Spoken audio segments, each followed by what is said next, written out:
আমার রোজাদার বান্দার প্রতি সেকেন্ডের বিনিময়ে আমি লিখবো, আমি তুই ভাবতা না। সেই রমজান আমাদের সামনে, এইটাই মনে করাইতে আসছি।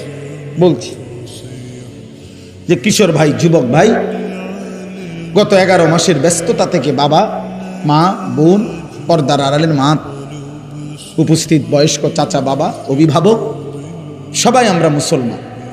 আরেকবার ঘুরে দাঁড়া, রমজানকে কাজে লাগা।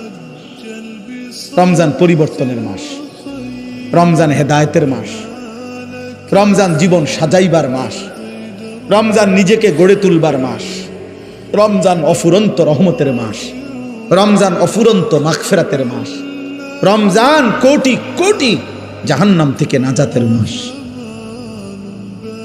রমজানকে কাজে লাগা, রমজানকে কাজে লাগা। সারা বছরের দুনিয়া, উপার্জন, ব্যবসা, চাকরি, সারা বছরের পড়ালেখা, সব কিছুর চাইতে ব্যস্ততা ছেড়ে রমজানকে ভিন্নভাবে সাজান।